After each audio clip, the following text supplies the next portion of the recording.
फिर आसवन क्या कहलाती है? ऊर्ध्वपातन। तो इसका करेक्ट आंसर क्या होगा? ऊर्ध्वपातन। क्लियर है बेटा? पहला क्वेश्चन क्या था? किसी पदार्थ को ठोस से वाष्प में बदलने की क्रिया कहलाती है ऊर्ध्वपातन, अपकेंद्रण, क्रोमेटोग्राफी या फिर क्रोमेटोग्राफी या फिर आसवन। तो इसका करेक्ट आंसर क्या हो जाता है? ऊर्ध्वपातन। अगर ये क्वेश्चन ऐसे भी आता है कि ऊर्ध्वपातन किसे कहते हैं, तो आप कह सकते हैं किसी पदार्थ को ठोस से वाष्प में बदलने की क्रिया को कहते हैं। क्लियर है? देखते हैं अब next question. Second question paper में बेटा ये लिखा हुआ था कि कोलाइडी विलेन द्वारा प्रकाश की किरणों का फैलना कहलाता है। यानी का जो कोलाइडी विलयन बना था ना, तो कोलाइडी विलयन द्वारा प्रकाश की किरणों को फैलना क्या कहलाता है? निलंबन कहलाता है, या टिंडल प्रभाव कहलाता है, या बाष्पीकरण कहलाता है, या प्रवाही आसन कहलाता है? क्या कहलाता है बेटा? टिंडल प्रभाव कहलाता है। तो ये बात आप लोग याद रखेंगे, कोलाइडी विलयन द्वारा प्रकाश की किरणों का फैलना टिंडल प्रभाव कहलाता है। क्वेश्चन में ऐसा भी लिखा हो सकता है कि टिंडल प्रभाव किसे कहते हैं, तो आप वहाँ पर भी लिख सकते हैं कोलाइड विलयन द्वारा प्रकाश किरणों को फैलना क्या कहलाता है? टिंडल प्रभाव कहलाता है। नेक्स्ट क्वेश्चन देखते हैं बेटा। नेक्स्ट क्वेश्चन है सोडियम कार्बोनेट का सूत्र क्या है? तो सोडियम कार्बोनेट का सूत्र क्या होता है? Na2CO3। यानी का उत्तर इसका क्या लिखा है? Na2CO3। नेक्स्ट क्वेश्चन देखें तो नेक्स्ट क्वेश्चन है कोशिका की खोज किस वैज्ञानिक ने की? किसने की? इसका आंसर आपको भी पता होगा, रॉबर्ट हुक ने की। ओके, नेक्स्ट क्वेश्चन देखते हैं। Next question number 5। सूक्ष्म जीवों को देखने के लिए उपयोग किया जाने वाला उपकरण कौन सा है? दर्पण है, लेंस है, दूरबीन है, या सूक्ष्मदर्शी है? तो इसका करेक्ट आंसर क्या है? सूक्ष्मदर्शी है। क्लियर है? यानी का सूक्ष्म जीवों को देखने के लिए उपयोग किया जाने वाला उपकरण सूक्ष्मदर्शी है। उत्तर हमारा हो जाता है सूक्ष्म जीव नहीं बेटा, सूक्ष्मदर्शी। ठीक है। नेक्स्ट क्वेश्चन कहता है, हमारा पेपर में इस तरीके से लिखा हुआ था। सेकंड क्वेश्चन, सही विकल्पों को चुनकर रिक्त स्थान की पूर्ति कीजिए। यानी का हमको ये बताना था, रिक्त स्थान दिए हुए थे। परमाणु मूल कणों से मिलकर बना है। यानी का परमाणु कितने मूल कणों से मिलकर बना है? बताइए, आप बताइए कितने से मिलकर बना है? 3। तो इसका करेक्ट आंसर क्या होगा? 3 मूल कणों से मिलकर बना है। आप इस पेपर को पूरा का पूरा अपनी कॉपी पर लिखें और ताकि और अच्छे से याद हो सके। ठीक है। नेक्स्ट आप देखिए, मैंने इसका भी आंसर लिखा है, तो इसका आंसर क्या आ गया? 3। ओके, नेक्स्ट दूसरा क्वेश्चन देखते हैं बेटा। तो दूसरा क्वेश्चन इसी का सेकंड पार्ट कहता है कि किसी भी अभिक्रिया में अभिकार्य को और अभिकारक नहीं बेटा, अभिकारक। आप जानते हैं ये नहीं, अभिकारक होता है एक उत्पाद होता है। तो बात यहाँ पर हो रही है किसकी? अभिकारक की। यानी का अभिकारक वो होता है रासायनिक अभिक्रिया में पहले का जो भाग होता है, और रासायनिक अभिक्रिया होने के बाद क्या बन जाता है? उत्पाद बन जाता है। तो क्वेश्चन में क्या बोला है? क्वेश्चन में बोला है किसी भी अभिक्रिया में अभिकारक को और उत्पाद के द्रव्यों का मान का योग, यानी का उत्पादकों के द्रव्यों का मान का योग अपरिवर्तनीय होता है। यह नियम क्या कहलाता है? कहने का मतलब, चाहे अभिक्रिया होने से पहले उसका द्रव्यमान और अभिक्रिया होने के बाद का द्रव्यमान दोनों समान रहते हैं। तो ऐसा कौन सा नियम है? ये बात तो हमें भी पता है, आपको भी पता होगी कि ये तो द्रव्यमान संरक्षण का नियम है। तो दूसरे का आंसर क्या हो जाएगा? द्रव्यमान संरक्षण का नियम। ठीक है। नेक्स्ट क्वेश्चन देखते हैं। थर्ड क्वेश्चन, पादपों की कोशिका भित्ति की बनी होती है। तो किसकी बनी होती है? सेलुलोज। क्लियर है। नेक्स्ट फोर्थ क्वेश्चन देखें। एक कोशिका से दो से अधिक कोशिकाओं का बनना कहलाता है। क्या कहलाता है? एक कोशिका होती है, उस कोशिका से 2 या 2 से अधिक कोशिकाओं का बनना क्या कहलाता है? कोशिका विभाजन कहलाता है। ठीक है बेटा। इसमें नेक्स्ट क्वेश्चन पूछा गया था कि न्यूट्रॉन की खोज किसने की? न्यूट्रॉन की खोज चैडविक ने की। तो इस तरीके से ये रिक्त स्थान को हम लिख सकते हैं। क्लियर।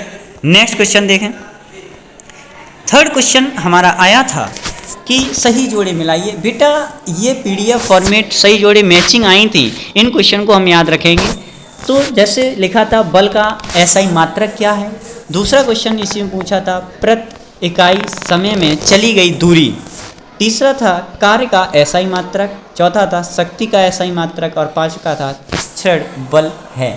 तो पहला था बल का एसआई मात्रक, तो बल का एसआई मात्रक क्या होता है? न्यूटन। दूसरा था प्रति इकाई समय में चली गई दूरी क्या कहलाती है? चाल कहलाती है। और तीसरा क्वेश्चन था कार्य का एसआई मात्रक क्या होता है? जूल होता है। और चौथा था शक्ति का एसआई मात्रक, तो बेटा वाट होता है। शेड बल का एक क्या है? एक गुरुत्वाकर्षण बल है। तो इस तरीके से इन क्वेश्चनों को आप कॉपी पर जरूर लिखें और ये भी हो जाए और आपको याद भी होना चाहिए। छोटे मोटे जितने भी एग्जामिनेशन होते हैं, कोई भी कॉम्पिटिटिव एग्जाम हुआ, प्रतियोगिता वाला एग्जाम हुआ, उन सब में ये छोटी छोटी बातें पूछ ली जाती हैं। इसलिए 9th क्लास हमारे लिए बहुत इंपॉर्टेंट हो जाती है।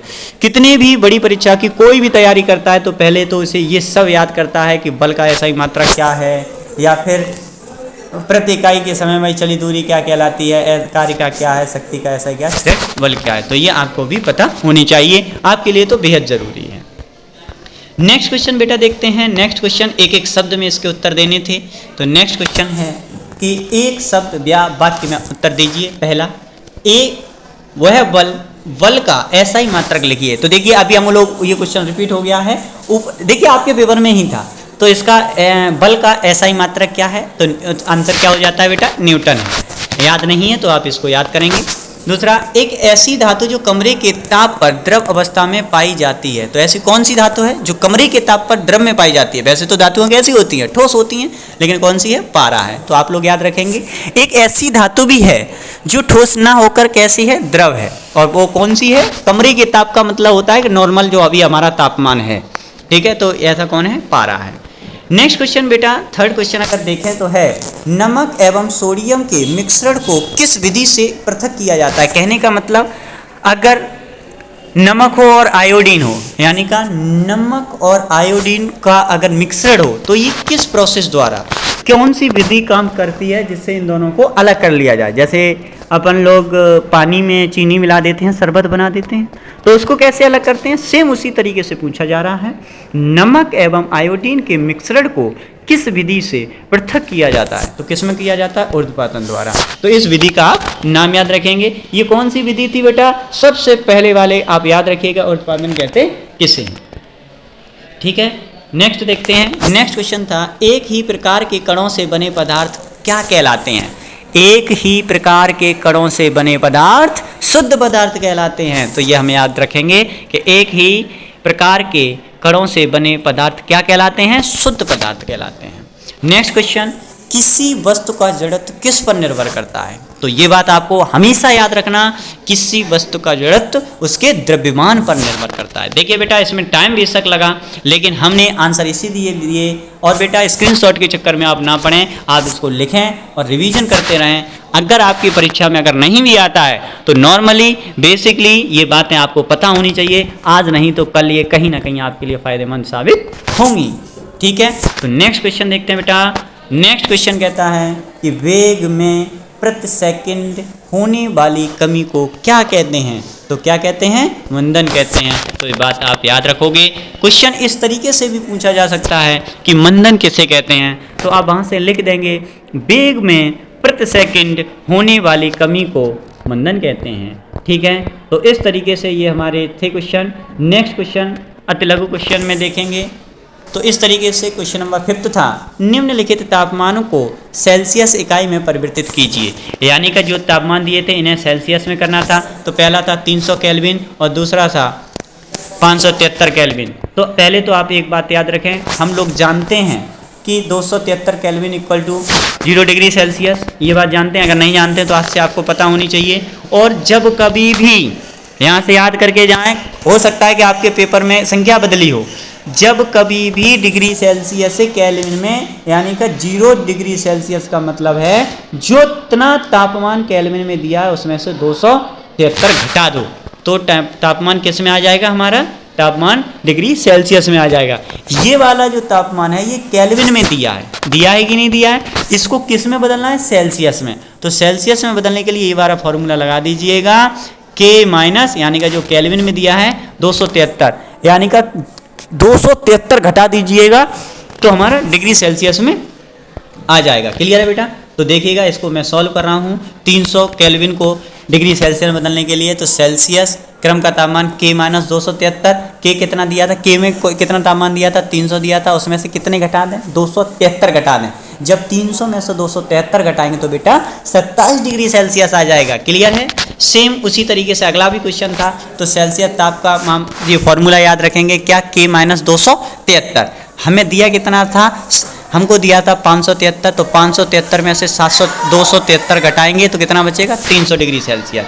देखिएगा तो हमारे क्या करेक्ट आंसर आ गए, यानी का इसका आया 27 डिग्री सेल्सियस, हमको डिग्री सेल्सियस में ही लाना था, और इसका आया 30 डिग्री सेल्सियस, वो 300 डिग्री सेल्सियस, इसको भी डिग्री सेल्सियस में लाना था। तो नेक्स्ट क्वेश्चन देखते हैं। तो नेक्स्ट क्वेश्चन है हमारा था बेटा, निम्नलिखित तापमानों को केल्विन इकाई में परिवर्तित कीजिए। इनको केल्विन इकाई में परिवर्तित करना है, क्वेश्चन दिया था। अभी इससे ऊपर वाला जो क्वेश्चन था उसे सेल्सियस में करना था, इस बार सेल्सियस में दिया है, केल्विन में करना है। पहला दिया था 25 degree Celsius, 373 degree Celsius, 100 degree Celsius और 0 डिग्री सेल्सियस को हमको किस में परिवर्तित करना है, हमको क्या करना है, हमको परिवर्तित करना है, वो भी किस में करना है, के में करना है। इससे पहले हमको के में करना था, ठीक है। तो इसके लिए एक सूत्र याद रखेंगे, जब केल्विन में दिया गया होता है तो उसमें 273 जोड़ देते हैं। अब तक क्या करते थे, घटा रहे थे, इसमें जोड़ेंगे बेटा 25 में जोड़ेंगे तो आंसर आएगा 298।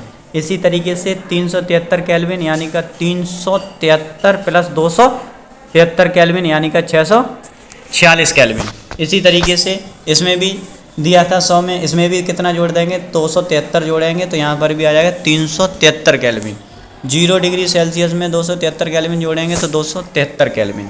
तो इस तरीके से इसमें जोड़ देंगे। नेक्स्ट क्वेश्चन देखिएगा, क्वेश्चन नंबर 7। ये क्वेश्चन बहुत इंपॉर्टेंट है, कई बार आ चुका है हमारा, ये एक नंबर में जो बहुविकल्पी प्रश्न थे उसमें भी आया, ठीक है।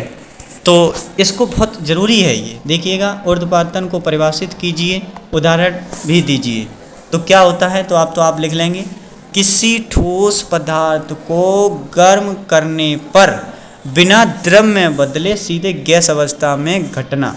एक बात समझिएगा, अगर आपको पता हो जो हमारा ठोस होता था यानी का सॉलिड होता था, लिक्विड होता था, गैस होता था, तो कोई चीज़ ठोस से द्रव में जाती थी, फिर द्रव से गैस में आती थी। ऐसे ही गैस से द्रव में और द्रव से ठोस में, ऐसा ही होता था। लेकिन ये क्या होता है कि कोई भी चीज़ सीधी ठोस किस में पहुंच रही है, गैस में पहुंच रही है। बात समझ में आ रही है। अगर सीधी गैस में पहुंच रही है तो वो क्या कहलाती है, ऊर्ध्वपातन कहलाती है। तो ये जो घटना है, यही तो लिखा है, किसी ठोस पदार्थ को गर्म करने पर बिना द्रव अवस्था में बदलने को सीधे की मतलब कि बिना द्रव अवस्था में बदले सीधे गैस अवस्था में बदलने की घटना को, अथवा ये भी हम कह सकते हैं कि अथवा किसी गैस पदार्थ को ठंडा करने पर बिना द्रव में बदले सीधे किस में परिवर्तित हो जाए, ठोस में ठोस अवस्था में बदलने की घटना को ऊर्ध्वपातन कहलाती है। ठीक है, उदाहरण इसका याद रखना, कपूर नौसादा। ठीक है, तो ये इसका क्या है, उदाहरण है। और ये अब तो याद हो गई होगी कि ठोस डायरेक्ट किस में बदल जाए, ठोस डायरेक्ट हमारा गैस में बदल जाता है। और जब ठोस डायरेक्ट गैस में बदल जाता है तो वो क्या कहलाता है, तो वो हमारा ऊर्ध्वपातन कहलाता है। अब देखते हैं नेक्स्ट क्वेश्चन। नेक्स्ट क्वेश्चन है कि गलनांक को परिभाषित कीजिए। तो गलनांक को परिभाषित आप कर सकते हैं। गलनांक तो आपको आता होगा, काफ़ी अच्छा भी है। तो देखिए बेटा, गलनांक क्या है, वह स्थिर ताप पर, वह स्थिर ताप जिस पर गर्म करने से ठोस पदार्थ द्रव अवस्था में परिवर्तित हो जाता है, उससे ठोस का गलनांक कहते हैं। गलनांक किसे कहते हैं, तो यानी का वह ताप, वह स्थिर ताप जिस पर गर्म करने से ठोस पदार्थ द्रव में परिवर्तित हो जाता है। अभी आपको समझाया था सॉलिड से, अभी समझाया था ना कि सॉलिड से लिक्विड, लिक्विड से गैस, तो कोई भी चीज़ किससे, ठोस से किस में बदल जाए, द्रव में पहुंच जाती है, तो वो क्या कहलाती है, हमारी गलनांक कहलाती है। ओके, नेक्स्ट क्वेश्चन देखते हैं बेटा। नेक्स्ट क्वेश्चन था हमारा, समांगी और विषमांगी मिश्रण में अंतर बताइए। तो ये तो आपको आता होगा। देखिए, अंतर जब भी आए तो मैं आपको बता दें, हमारे इधर थोड़ा जगह कम थी और फॉर्मेट तैयार करने में थोड़ा दिक्कत होती है पीडीएफ के में। तो आप एक तरफ समांगी लिखेंगे, एक तरफ विषमांगी लिखेंगे, इस तरीके से, और टेबल ऐसे बनाएंगे पूरी। समझ रहे हैं बेटा, इस तरीके से, क्योंकि जब अंतर आए तो आप इस तरीके से लिखें, एक तरफ समांगी लिखें और दूसरी तरफ विषमांगी लिखें, और नंबर 1 जो मैं बोल रहा हूँ इसके सामने लिखें, विषमांगी का होगा वो विषमांगी का। हालांकि हमने इस फॉर्मेट में बनाया है कि समांगी को पहले बताया है और बाद में विषमांगी को बताया है। तो लेकिन आप इस तरीके की टेबल तैयार करके जाएं। क्लियर है? जब आप ये टेबल याद करके जाएंगे तब अंतर माने जाते हैं। तो समझिएगा क्या है समांगी मिश्रण। तो समांगी मिश्रण क्या होते हैं? इस प्रकार के मिश्रण का संगठन सदैव एक समान रहता है। बात समझ रहे हैं? इस प्रकार का मिश्रण का संगठन सदैव एक समान रहता है, जैसे शुद्ध नमक, शुद्ध जल, शुद्ध सोना, चांदी, लोहा, हाइड्रोजन गैस इत्यादि। ये सब क्या है? समांगी मिश्रण है। अब दूसरा आता है विषमांगी मिश्रण। तो आपने एक तरफ ये लिख लिया, दूसरी तरफ क्या लिखते हैं? इस प्रकार के मिश्रण का संगठन सदैव एक समान नहीं रहता है, जैसे दूध, सीमेंट, रक्त, लोहा व गंधक का मिश्रण। क्लियर है? ओके, नेक्स्ट देखते हैं। नेक्स्ट क्वेश्चन है और काफ़ी अच्छा क्वेश्चन है, आप लोगों को भी पता होगा। नेक्स्ट क्वेश्चन, क्वेश्चन नंबर 10, द्रव्यमान संरक्षण का नियम क्या है? तो बताइए बेटा क्या था? हालांकि हम जब अभी कर रहे थे तो ये क्वेश्चन तब भी मिला था। द्रव्यमान संरक्षण का नियम क्या है? आप इतना भी कह सकते हो क्या कि जो अभिकारक है और जो उत्पाद है, दोनों अभिकारक और उत्पाद, कोई चीज़ अभिकारक का जितना द्रव्यमान होता है उतना ही द्रव्यमान उत्पाद का भी होता है। यानी का किसी भी अभिक्रिया में अभिकारकों तथा उत्पादों के द्रव्यमानों का योग अपरिवर्तनीय होता है। यानी का अभिक्रिया से पहले जितना जिस चीज़ में वजन होगा, द्रव्यमान होगा, उतना ही बाद में होगा। तो अभिक्रिया से पहले वाली चीज़ क्या कहलाती है? अभिकारक कहलाती है। और बाद वाली चीज़ क्या कहलाती है? उत्पाद कहलाती है। यह द्रव्यमान संरक्षण का नियम कहलाता है। क्या कहलाता है? किसी भी अभिक्रिया में अभिकारकों तथा उत्पादकों के द्रव्यमानों का योग अपरिवर्तनीय होता है। यह द्रव्यमान संरक्षण का नियम कहलाता है।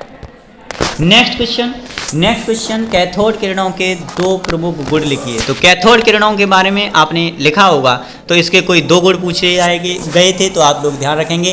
कैथोड किरणों के प्रमुख गुण, नंबर 1, यह किरणें ऋणावेशित होती हैं, जो सीधी रेखा में ऋणाग्रम से कहाँ जाती हैं? धनाग्रम की ओर चलती हैं। ठीक है, एक गुण तो ये याद रखोगे, कैसी होती हैं? नेगेटिव होती हैं, और नेगेटिव से ये कहाँ जाती हैं? पॉजिटिव की ओर जाती हैं। ये तो खुद ऋणात्मक हैं और ऋणात्मक से कहाँ जाती हैं? धन की ओर जाती हैं। तो इस तरीके से आप याद रखोगे। एक गुण तो ये हो गया। दूसरा गुण क्या है? अत्यंत गतिज ऊर्जा होती है। इनमें क्या होता है? बहुत ज़्यादा ऊर्जा होती है, गतिज ऊर्जा होती है। तो इस तरीके का इसका आंसर दे सकते हैं। ओके, नेक्स्ट क्वेश्चन, हाइड्रोजन के 3 समस्थानिक के नाम लिखिए और संकेत भी लिखिए। एक्चुअली में ये भी पूछा जा सकता था कि हाइड्रोजन के कितने समस्थानिक होते हैं? तो हाइड्रोजन के 3 समस्थानिक होते हैं। कौन कौन से होते हैं? तो आपको नाम तो पता ही होंगे तथा उनके प्रत्येक भी संकेत भी याद कर लीजिए। जैसे नंबर 1 प्रोटियम, यानी का यहाँ पर थोड़ा टाइपिंग वो है, प्रोटियम तो ऐसे लिख सकते हैं ना, 1 ड्यूटेरियम, तो इस तरीके से लिखाएंगे, प्रोटियम, ड्यूटेरियम और ट्रिटेरियम, यानी का 1H1, 1H2 और 1H3। तो इनके नाम याद रखिएगा, प्रोटियम, ड्यूटेरियम और ट्रिटेरियम, ये हाइड्रोजन के समस्थानिक हैं। नेक्स्ट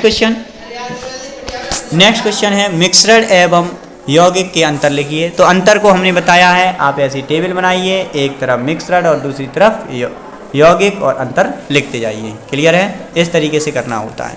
तो मिश्रण क्या है? अंतर एक तरफ, तो मिश्रण लिखा है, मिश्रण 2 या 2 से अधिक पदार्थों के अनिश्चित अनुपात में मिलने से बनता है। मिश्रण कब बनता है? मिश्रण 2 या अधिक पदार्थों को अनिश्चित अनुपात में मिलाने से बनता है। क्लियर? मिश्रण समांगी अथवा विषमांगी भी हो सकता है। मिश्रण कैसा भी हो सकता है? असमांगी भी हो सकता है और विषमांगी भी हो सकता है। मिश्रण में संघटक पदार्थों के गुण विद्यमान रहते हैं। और अगला, मिश्रण में संघटक पदार्थों के भौतिक रीतियों द्वारा अलग किया जाता है। ठीक है, आप ये वाले सारे पॉइंट किस वाले कॉलम में लिखेंगे? मिश्रण वाले में लिखेंगे कि मिश्रण 2 या अधिक पदार्थों के अनिश्चित अनुपात में मिलने से बनता है। समांगी अथवा विषमांगी हो सकता है। तो इस तरीके से आप ये लिखेंगे। और दूसरी तरफ जो आपने कॉलम बनाया है यौगिक, तो यौगिक को आप डायरेक्ट लिखेंगे। बेटा यौगिक यहाँ पर देखिएगा टाइपिंग मिस्टेक है, तो यहाँ पर यौगिक लिखेंगे हर जगह आप। ठीक है, तो यौगिक 2 या 2 से अधिक तत्वों के निश्चित अनुपात के रासायनिक सहयोग से बनता है। उसमें अनिश्चित अनुपात था, इसमें कैसा है? निश्चित, यानी का कोई चीज़ कितनी लेनी है इस बात की फिक्स है। ठीक है, यौगिक सदैव कैसे होते हैं? समांगी होते हैं, जबकि वो कैसे होते थे, असमांगी, वो विषमांगी और समांगी कुछ भी हो सकते थे। यौगिक में संगठक तत्वों के गुण बदल जाते हैं, ठीक है। यौगिक के संगठक तत्वों को भौतिक रीतियों द्वारा अलग नहीं किया जा सकता है। तो इस तरीके से ये अंतर लिख लेंगे। थोड़ा जल्दी जल्दी कर रहा हूँ ताकि आप लोग भी इन्हें अच्छे से लिख सकें। तो नेक्स्ट क्वेश्चन, निम्न की उदाहरण सहित व्याख्या कीजिए। बेटा ये भी क्वेश्चन है, आपको ये परिभाषाएं याद होनी चाहिए। जैसे नंबर 1 पे दिया है संतृप्त विलयन, शुद्ध पदार्थ, कोलाइड विलयन और निलंबन। तो ये क्या है, आपको पता होना चाहिए कि संतृप्त विलयन किसे कहा जाता है, शुद्ध पदार्थ किसे कहा जाता है, कोलाइड विलयन किसे कहते हैं, निलंबन किसे कहते हैं। तो हम एक एक करके इनकी परिभाषा को समझेंगे और देखेंगे, ठीक है। तो पहले तो हमें परिभाषा पता होनी चाहिए किसकी, संतृप्त विलयन की। ये क्या होता है, जब किसी तापमान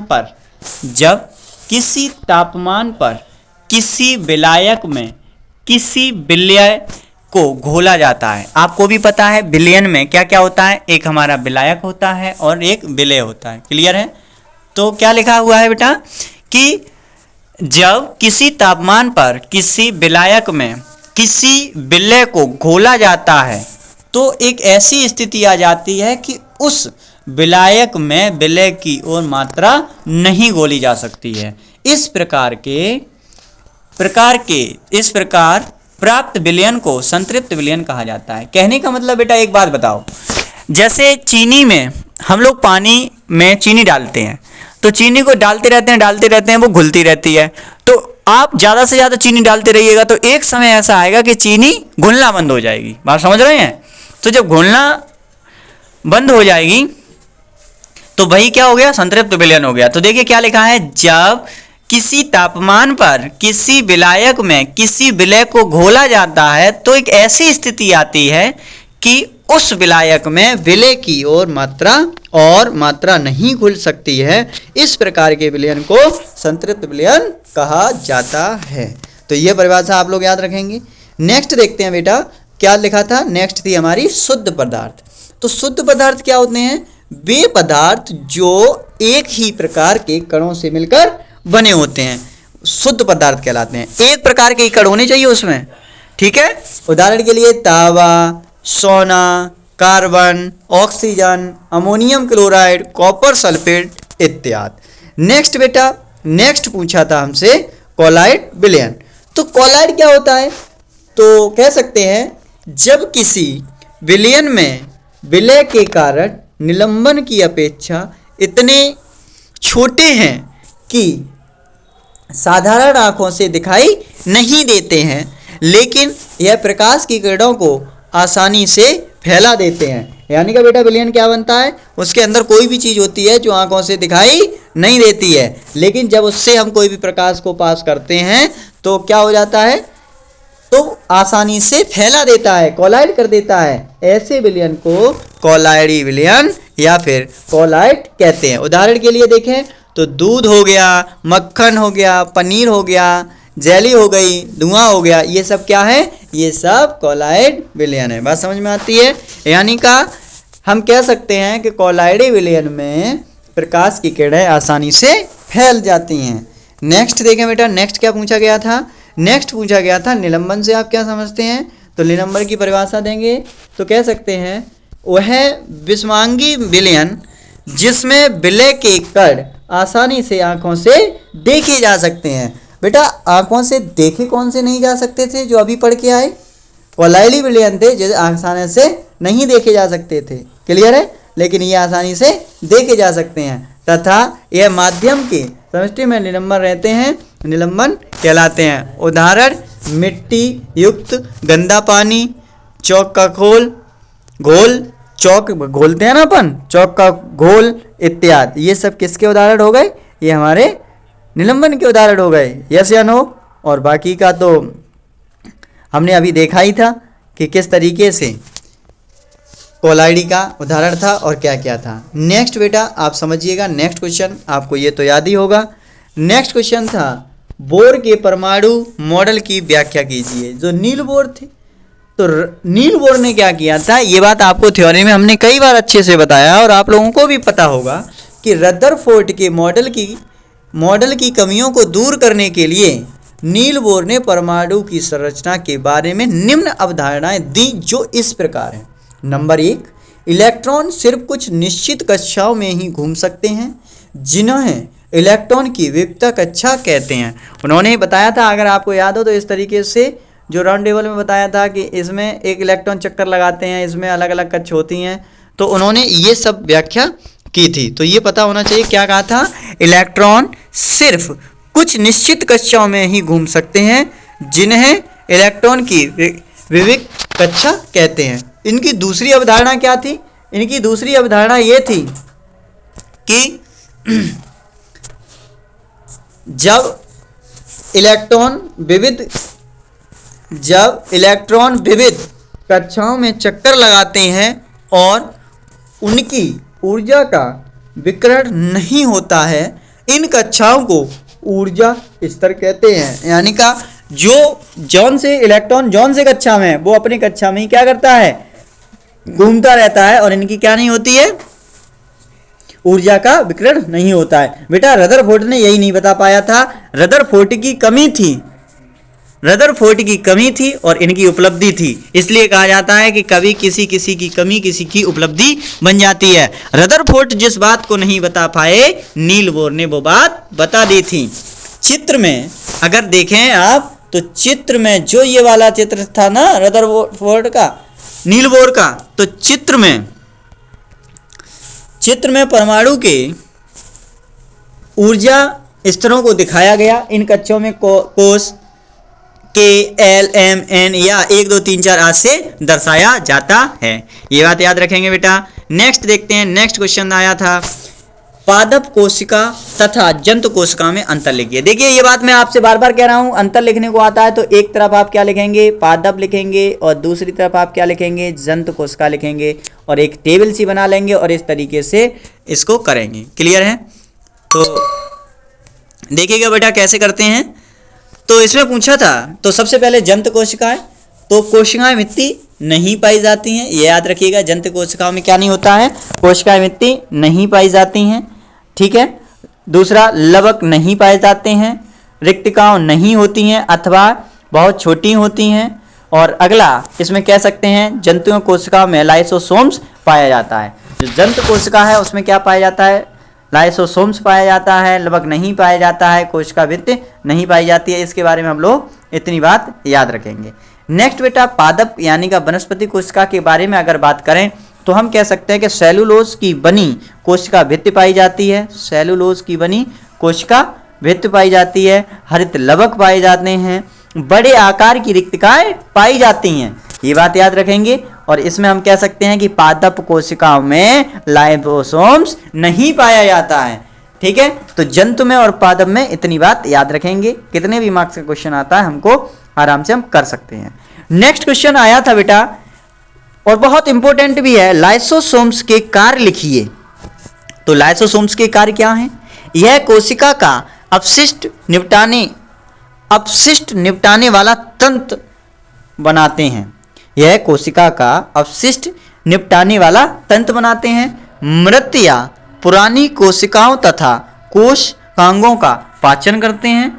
अगला हम कह सकते हैं कि कोशिका में पाए जाने वाले एंजाइम्स का स्त्रवण तथा संग्रहण करते हैं। क्लियर है? और अगला, रोग की स्थिति में शरीर को पोषक देते हैं। कौन देते हैं? लाइसोसोम्स। लाइसोसोम्स के इतने काम आप याद रखिए, आपको कभी भी कोई भी पूछे आप तुरंत ये काम आराम से बता सके कि लाइसोसोम्स के ये काम है। नेक्स्ट बेटा अगर आप देखें तो नेक्स्ट क्वेश्चन था, लाइसोसोम्स की कोशिकाओं की लाइसोसोम्स जो होते हैं, लाइसोसोम्स को कोशिकाओं की आत्मघाती थैली क्यों कहा जाता है? और देखिए ये क्वेश्चन एक नंबर में ये भी पूछा जा सकता था कि आत्मघाती थैली किसे कहा जाता है, तो आंसर क्या होगा? लाइसोसोम्स। तो अब मैं ये पूछ रहा हूं कि लाइसोसोम्स को आत्मघाती थैली आखिर कहा क्यों जाता है? तो क्यों कहा जाता है आप देखिएगा ध्यान से। लाइसोसोम्स में बहुत शक्तिशाली पाचनकारी एंजाइम्स होते हैं जो सभी कार्बनिक पदार्थों को तोड़ सकने में सक्षम होते हैं। कोशिकीय चयापचय में व्यवधान के कारण जब कोशिका क्षतिग्रस्त या मृत्यु हो जाती है तो लाइसोसोम्स फट जाते हैं तथा एंजाइम अपनी स्वयं की कोशिका को पाचित कर देते हैं। अतः लाइसोसोम्स को कोशिका की आत्मघाती थैली कहते हैं। बात समझ में आई है? दोबारा से समझने का प्रयास करिएगा बेटा। क्या कहा? लाइफोसोम्स में बहुत शक्तिशाली पाचनकारी एंजाइम्स होते हैं जो सभी कार्बनिक पदार्थों को तोड़ सकने में सक्षम होते हैं। यानी कि बहुत ज़्यादा पाचनकारी कोई भी वैसी चीज़ हो तो ये उसको कार्बनिक पदार्थ को तोड़ने में सक्षम होते हैं। ठीक, तो इसलिए वो क्या है, जब वो फट जाते हैं या फिर जब मृत अवस्था में आ जाते हैं, उन्हें लगता है, तो उस समय कोशिका को क्या करते हैं? पाचित कर देते हैं। अतः लाइसोसोम्स कोशिका की आत्मघाती थैली भी कहा जाता है। तो इसलिए ही कहा जाता है, आप इन चीज़ों को याद रखेंगे। ये क्वेश्चन देखिए, ये तो किसी कॉम्पिटिटिव एग्जाम में भी पूछ लिया जाता है कि निम्नलिखित यौगिकों में विद्यमान तत्वों को नाम लिखिए।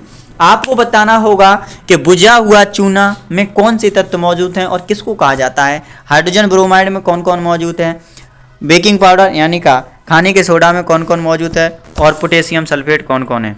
तो आप देखिए, बुझा हुआ चूना, एक्चुअली में आपको पता होना चाहिए, याद होना चाहिए, बुझा हुआ चूना किसे कहा जाता है? Calcium oxide. यानी का इसमें क्या क्या मौजूद है? इसमें कैल्शियम मौजूद है और ऑक्सीजन, यानी का हम कह सकते हैं कैल्शियम और ऑक्सीजन। ठीक है, अगला हमसे पूछा था क्या? Hydrogen bromide. तो हाइड्रोजन ब्रोमाइड में क्या है? HBr। एक परमाणु किसका है? हाइड्रोजन का है, और एक परमाणु किसका है? ब्रोमीन का है। ठीक है, हाइड्रोजन और Br यानी का ब्रोमीन का है। अगला क्या था बेटा? अगला था बेकिंग पाउडर का फॉर्मूला होता है NaHCO3। आपको फॉर्मूले याद होने चाहिए। तो इसमें कौन कौन है? इसमें सोडियम है, हाइड्रोजन है, कार्बन है और ऑक्सीजन है। तो हम कह सकते हैं सोडियम, हाइड्रोजन, कार्बन एवं ऑक्सीजन उपस्थित है। और नेक्स्ट हमसे पूछा था पोटेशियम सल्फेट, यानी का इसमें क्या है? पोटेशियम है, सल्फेट है और क्या है? ऑक्सीजन है। तो यही पूछा था, इसमें कौन कौन सी चीज़ें हैं? पोटेशियम है, सल्फेट और ऑक्सीजन विद्यमान है। ये चीज़ें इसमें हैं। ठीक है, ओके। और भी क्वेश्चन आया था, ये देखिएगा, ये क्वेश्चन आया था। ये तो क्वेश्चन आपको पता होगा, हमने भी कई बार बहुत अच्छे से रिवीजन कराया है और आपके विद्यालय में आपके टीचरों ने भी कराया होगा। क्या है? उदाहरण के साथ व्याख्या कीजिए। परमाणु संख्या, द्रव्यमान संख्या, समस्थानिक और समभारिक और समस्थानिकों के कोई 3 उपयोग लिखिए। तो देखिए, इसने सब कुछ पूछ लिया। परमाणु संख्या क्या है, द्रव्यमान संख्या क्या है, आपको भी पता होगा। ये थ्योरी से रिलेटेड क्वेश्चन है कि परमाणु संख्या क्या है। देखिए बेटा, परमाणु संख्या क्या होती है?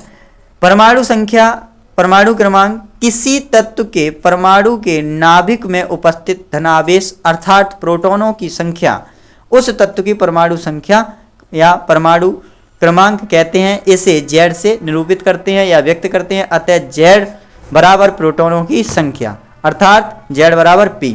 देखिए बेटा, अगर आपने थ्योरी पढ़ी हो तो उसमें बताया जाता है ये नाभिक होता है और ये क्या होता है? ये उसकी कक्ष होती हैं। तो जब इलेक्ट्रॉन के अंदर, जब परमाणु के अंदर, अणु के अंदर, एटम्स के अंदर इलेक्ट्रॉन है, प्रोटॉन है तो न्यूट्रॉन है। इलेक्ट्रॉन जो है वो कक्ष के चारों तरफ चक्कर लगाते हैं, और जो न्यूट्रॉन है यानी जो न्यूक्लियस है इस नाभिक में प्रोटॉन और न्यूट्रॉन है। तो ऐसा माना जाता है, ऐसा कहा जाता है कि जो जितना भी भार होता है, द्रव्यमान होता है, वो इसके अंदर होता है, यानी कि न्यूक्लियस के अंदर होता है। चारों तरफ चक्कर कौन लगाता है? इलेक्ट्रॉन लगाते हैं, और परमाणु क्रमांक उतना ही होता है जितना कि प्रोटॉन की संख्या होती है। तो इस चीज़ को आप लोग अच्छे से याद रखेंगे। और हमने भी बेटा केवल यही लिखा है, आप ध्यान से समझिएगा। किसी तत्व के परमाणु के नाभिक में उपस्थित धन आवेश अर्थात प्रोटॉन की संख्या को उस तत्व की परमाणु संख्या, परमाणु क्रमांक कहते हैं। इसे Z से व्यक्त करते हैं। अतः परमाणु संख्या Z बराबर प्रोटॉनों की संख्या अर्थात Z बराबर P। नेक्स्ट पूछा था बेटा, क्या पूछा था? नेक्स्ट पूछा था द्रव्यमान संख्या या परमाणु भार। तो मैंने आपको अभी बताया कि न्यूक्लियस के अंदर प्रोटॉन होते हैं और न्यूट्रॉन होते हैं, जिसमें टोटल परमाणु का भार होता है। यानी का किसी परमाणु के केंद्रक में स्थित न्यूक्लियॉन्स अर्थात प्रोटॉन्स एवं न्यूट्रॉन्स की संख्या का योग उस तत्व की द्रव्यमान संख्या परमाणु भार कहलाता है। इसे A से व्यक्त करते हैं। अतः द्रव्यमान संख्या प्रोटॉन की संख्या प्लस न्यूट्रॉन की संख्या के बराबर होता है। यही बात मैं कह रहा हूं, प्रोटॉन और न्यूट्रॉन संख्या अर्थात A = P + N। क्लियर है? तो इस तरीके से हम बता सकते हैं कि द्रव्यमान जो होता है वो नाभिक में ही होता है, और नाभिक के अंदर क्या पाया जाता है? न्यूट्रॉन पाया जाता है और प्रोटॉन पाया जाता है। हम लोगों को इतनी बातें पता होनी चाहिए कि किसके अंदर क्या पाया जाता है। क्लियर। अब देखते हैं नेक्स्ट। ये नेक्स्ट में पूछा था समस्थानिक और समभारिक से, तो समस्थानिक आपको बहुत अच्छे से पता होगा, एक ही तत्व के ऐसे परमाणु जिनकी परमाणु संख्या समान हो लेकिन द्रव्यमान अलग अलग होते हैं, समस्थानिक कहते हैं। इन्हें आवर्त तालिका में एक ही स्थान पे रखा जाता है। ठीक है, आगे देखिए, उदाहरण के लिए हम लोग देख चुके हैं हाइड्रोजन के 3 समस्थानिक थे, प्रोटीरियम, ड्यूटेरियम और ट्राइटेरियम। तो ये एक ही परमाणु के हैं, इनका सबका परमाणु क्रमांक 1 है। क्या द्रव्यमान अलग अलग हैं? किसी का 1 है तो किसी का 2 है और किसी का 3 है। आगे चलिए नेक्स्ट क्वेश्चन। इसके उपयोग पूछे थे, तो समस्थानिक के उपयोग क्या है? उपयोग तो वैसे आपको भी याद करा दिया हूँ, मैं तो करा दिया हूँ, अगर आपके टीचर ने नहीं कराए तो आप इसको करके जरूर जाइएगा। नंबर 1 इसका उपयोग है कैंसर के उपचार में कोबाल्ट के समस्थानिकों का प्रयोग किया जाता है। दूसरा, घेंगा रोग के उपचारों में आयोडीन के समस्थानों का प्रयोग किया जाता है। और नेक्स्ट, यूरिन में एक ऐसे समस्थानिक का उपयोग करके परमाणु भट्टी में ईंधन के रूप में किया जाता है। यानी कि यूरेनियम हो गया, इसका उपयोग कहाँ किया जाता है? परमाणु भट्टी में किया जाता है। घेंगा का उपयोग आयोडीन के लिए किया जाता है, रोगों के लिए बचाने के लिए। और कैंसर का उपयोग के लिए कोबाल्ट को किया जाता है। तो इस चीज़ का आप ध्यान देंगे। नेक्स्ट क्वेश्चन आता है बेटा, तांत्रिकीय कोशिका का सचित्र वर्णन कीजिए अथवा तांत्रिक ऊतक क्या है? तो आपको ये बताना है। तो देखिए, तांत्रिक ऊतक के बारे में आपको पता होगा, आप जल्दी जल्दी से देख लीजिए। हम प्रयास फिर भी ये कर रहे हैं कि ज़्यादा लॉन्ग वीडियो ना हो, लेकिन पूरा पेपर सॉल्व कराना है तो कहीं ना कहीं वीडियो लॉन्ग हो जाती है। आप धैर्य से बैठे रहिएगा और इसको ढंग से सही से लिख के इसको करिएगा। यह ऊतक सोचने, समझने, संवेदना, उद्दीपन या बाह्य परिवर्तन को ग्रहण करने की क्षमता रखता है। यह 2 विशेष प्रकार की कोशिकाओं का बना होता है। ठीक है, कौन कौन सी? नंबर 1 तंत्र कोशिकाएं और नंबर 2 कोशिकाएं काय। यानी का यह तंत्र कोशिकाएं, तंत्रिका कोशिकाएं यह तंत्र का निर्माण करती हैं। वह 4 से 135 या अधिक व्यास की कोशिकाएं हैं। यह 2 भागों से बनी होती हैं। कोशिकाएं काय यानी का यह तंत्रिका का मुख्य भाग, इसमें कोशिका द्रव तथा एक केंद्रक व छोटे छोटे निशल्स कण पाए जाते हैं। और दूसरा, इसमें हम कह सकते हैं कि कोशिका प्रवर्ध, कोशिका काय से एक या एक से अधिक छोटे बड़े कोशिका द्रव प्रवर्ध निकलते रहते हैं। यह 2 प्रकार के होते हैं। आप देखिएगा, एक या अधिक डेंड्राइट और दूसरा एक बड़ा प्रवर्ध एक्साइन। तो इस तरीके से आप ये कह सकते हैं। आप चाहें तो आप यहाँ तक लिखें तब भी आपका रहेगा कि तंत्र के ऊतक क्या है यहाँ तक, और दूसरा कि ये 2 भागों से बनी होती हैं। इस तरीके से ये, और दोनों भागों के केवल नाम याद कर लीजिए। यहाँ तक पहले का ये और दूसरे का ये, बात खत्म। ठीक है, ज़्यादा नहीं लिखना होता है। नेक्स्ट देखते हैं बेटा, नेक्स्ट क्वेश्चन, वाष्पीकरण की दर को प्रभावित करने वाले कारक समझाइए। तो वाष्पीकरण आपने पढ़ा होगा, तो वाष्पीकरण की दर को प्रभावित करने वाले कारक इस प्रकार हैं। सतह की क्षेत्रफल, एक तो हो गया सतह का क्षेत्रफल बेटा, दूसरा हो गया वायु की गति, तीसरा हो गया आर्द्रता की मात्रा और चौथा हो गया तापमान।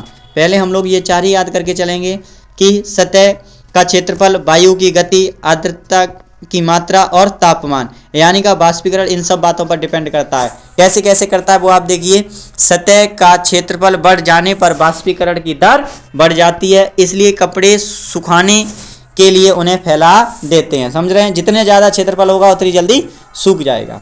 नेक्स्ट, वायु की गति, वायु की गति बढ़ने पर वाष्पीकरण की दर बढ़ जाती है। यही कारण है कि तेज वायु में कपड़े जल्दी सूख जाते हैं। आर्द्रता की मात्रा, जलवायु में आर्द्रता की मात्रा बढ़ती है तो वाष्पीकरण की दर घटती है। यानी का बारिश वाला दिन, जिस दिन मौसम वैसा होता है बारिश वाला, उस दिन कपड़े फिर लेट फेट सूखते हैं ना, क्योंकि आर्द्रता पहले ही मौसम में होती है तो कहाँ से सूख लेगी। नेक्स्ट, तापमान, तापमान बढ़ने पर ज़्यादा कणों की पर्याप्त गतिज ऊर्जा मिलती है, जिसके कारण वाष्पीकरण रद्द हो जाता है। ठीक है बेटा, तो ये था हमारा पेपर, हमने देखा था वार्षिक परीक्षा का, वो हमने पूरा किया। अगर कोई भी दिक्कत हो तो आप हमें बता सकते हैं, कमेंट बॉक्स में बताइएगा, अपने रिएक्शन लिखिएगा कैसा लगा आपको पेपर देखकर। तो आज के लिए हम इतना ही रखते हैं, लेकिन बेटा इस चैनल को, ये आपकी हम सब की जिम्मेदारी है, इस चैनल को आगे तक बढ़वाएं। तो